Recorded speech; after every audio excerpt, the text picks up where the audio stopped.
Vamos falar de arcabouço fiscal? Vamos falar de arcabouço fiscal. Tá bom hoje, hein? Vamos lá. O ministro da Fazenda, Fernando Haddad, negou hoje que as alas política e econômica do governo Lula estejam divididas em relação à proposta da nova regra fiscal para substituir o teto de gastos. Segundo ele, toda a decisão é técnica e política ao mesmo tempo. Ele deu essa declaração diante das notícias que circulam sobre a tal divisão. Você falou sobre isso no blog mais cedo aqui, Reinaldo. Haddad, que apresentou a proposta para o presidente Lula na sexta-feira, se reuniu hoje com os ministros Rui Costa, da Casa Civil, Simone Tebet, do Planejamento, e Esther Dweck, da Gestão. Antes de entrar na reunião, ele disse o seguinte: não vejo essa divisão no governo, ala política e ala econômica, nem sei do que se trata. Fui candidato à presidência da República pelo Partido dos Trabalhadores. Sou de que ala? Não faz sentido esse tipo de divisão. Toda a decisão é técnica e política, ainda mais uma decisão dessa importância. Por isso que é o presidente da República que dá a última palavra. E é mesmo. Olha, é um absurdo. Eu comentei já hoje aqui no começo do programa essa história de que, como é que é? Olha o que a Gleisi está falando, está sabotando a Haddad. Olha o que o Lula falou sobre gasto social. Olha só, contra... Esses caras, ou essas pessoas, têm de fazer mesmo essa defesa. Isso é o correto. O que é? Vocês querem que a presidente do PT agora se comporte como uma fiscalista, como a chefe do Caixa? Quem é que vai, Bob Furuia? Quem é que vai definir o novo marco fiscal? Não é o Congresso? Sim, vai ter que passar lá. Por lei complementar? Projeto de lei complementar, exato. Isso. Maioria absoluta. E, portanto, precisa ter pelo menos 257 votos? Será que existem 257 populistas de esquerda? Ou, se quiserem, como um viés positivo, 257 progressistas na Câmara? Quem dera.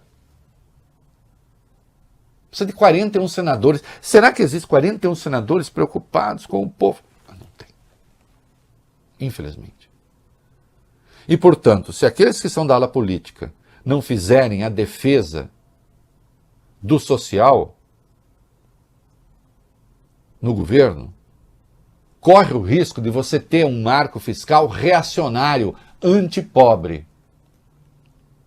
Portanto, que o Lula force pelo social, que a Gleisi force pelo social, coloca o Rui Costa nessa, idem. Porque será o Congresso a decidir.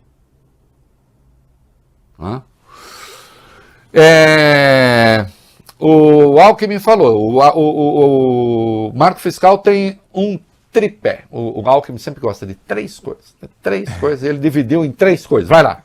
É isso, nova regra fiscal a ser apresentada pelo governo Lula deve combinar a curva da dívida pública primeiro, o superávit primário segundo e o terceiro um mecanismo de controle de gastos. Isso é o que disse o vice-presidente da República, Geraldo Alckmin, depois de participar de um seminário promovido pelo BNDES. Segundo Alckmin, porém, o presidente Lula ainda não deu a palavra final sobre essa proposta.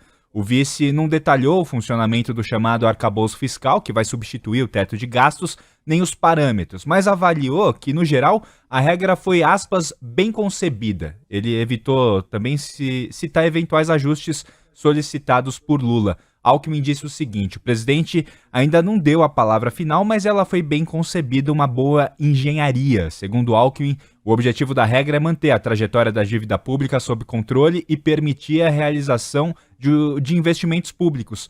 Disse ainda o seguinte: o governo inteiro tem discutido de maneira muito harmônica, dentro do princípio de ter uma ancoragem fiscal que controle o crescimento da dívida e, de outro lado, que permita o investimento necessário para o crescimento.